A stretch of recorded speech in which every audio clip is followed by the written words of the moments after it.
దేశమంతా అయోధ్యలో బాలరాముని ప్రాణప్రతిష్ఠ కోసం ఆసక్తిగా ఎదురుచూస్తున్నారు. ప్రస్తుతం మనం కరీంనగర్లో ఉన్నటువంటి మహాశక్తి ఆలయంలో ఉన్నాము. అయోధ్యలోని రామ మందిరాన్ని పోలిన విధంగా అచ్చుగుద్దినట్టుగా అట్లనే రూపొందించడం జరిగింది. సైకత శిల్ప చాతుర్యం అంతా ఉపయోగించి మనం చూస్తున్నాము. ఉదయం నుంచి కూడా దాదాపు 3 రోజుల ప్రణాళికతోని ఉదయం నుంచి కూడా 10 మందికి వరకు దీనికి ఎఫర్ట్స్ పెట్టారు. ఇదంతా చూడడానికి మహాశక్తి ఆలయంలో ఉన్నాము. ఆలయంలో వచ్చిన భక్తులందరూ కూడా అబ్బురపరిచే విధంగా అయోధ్యలో ఇప్పుడిప్పుడే ఉన్న రష్ దృష్టిలో పెట్టుకొని వెళ్ళలేనటువంటి వాళ్ళందరూ కూడా అచ్చుకుద్దినట్టుగా ఉన్నటువంటి అయోధ్య రామ మందిరాన్ని చూసి తన్మయత్వం పొందుతున్నారు. వారేమంటున్నారు ఒకసారి చూద్దాం. అమ్మ చెప్పండి, మీరు అయోధ్యలో రామాలయము ప్రారంభమవుతుంది, బాలరాముని ప్రతిష్ట రంగం సిద్ధమైంది. అయోధ్యలో ఉన్నట్టు అనిపిస్తుంది మాకు. మహాశక్తి టెంపుల్కి వచ్చినాం, ఆ రాముడి దీవాలు ఇక్కడనే తీసుకుంటాం మామూలుగా అనిపిస్తుంది మాకు. ముందే నేను ఫస్ట్ టైం ఇక్కడికి రావడము చాలా బాగుంది, నాకు చాలా నచ్చింది. టెంపుల్ నచ్చింది, అయోధ్య రాముడిది కూడా నచ్చింది, అయోధ్య కూడా నచ్చింది. అక్కడ లేను, ఇక్కడే అయోధ్యలోనే ఉన్నట్టు అనిపిస్తుంది ఇక్కడ. అట్లా చాలా బాగుంది. మీరు చెప్పండి, మా రామనామ స్మరణతో మారుమవుతుంది. రామాలయ ప్రతిష్టకి వేలైంది.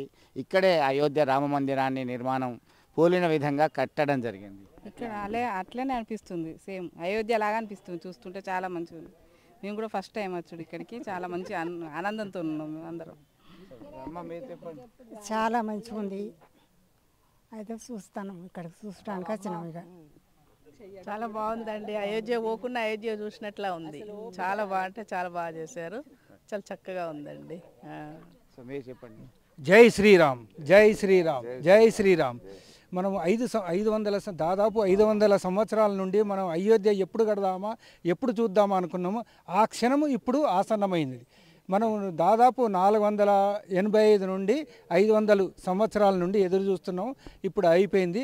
అట్లనే అయోధ్య రామాలయం ఎట్లా పోల్చిందో మన ఇక్కడ మహాలక్ష్మి టెంపుల్లో మన బండి సంజయ్ అన్న ఆధ్వర్యంలో చాలా చక్కగా ఓన్లీ ఇసుకతోనే ఏమీ అల్ల కలపకుండా వట్టి శాండ్తోని అయోధ్య రామ మందిరాన్ని పోలికగా అదే విధంగా నిర్మించినారు. దానికి ఎంతో సంతోషంగా మా కరీంనగర్, మా భాగ్యనగర్ ప్రజలు చాలా సంతోషంగా ఉన్నారు.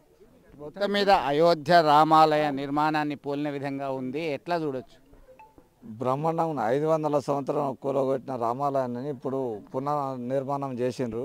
అయోధ్యకు పోయే బదులు మన శక్తి గుళ్ళే చూస్తే ఎంతో బ్రహ్మాండంగా ఉన్నది.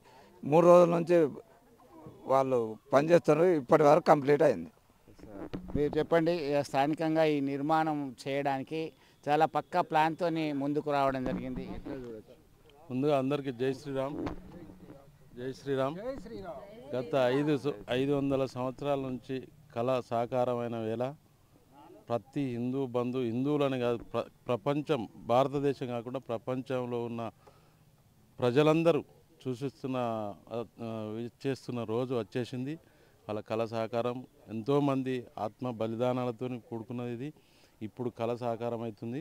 దానికి అనుగుణంగా రేపటి రోజున ఏదో ప్రత్యేకత ఉండాలనే మా సంకల్పం, మా ఎంపీ గారి బండి సంజయ్ కుమార్ గారి ఆధ్వర్యంలో దాదాపు 14 సంవత్సరాల నుంచి మా మహాశక్తి ఆలయంలో ఖచ్చితంగా ఏదో ఒక స్పెషల్ ఉంటుంది.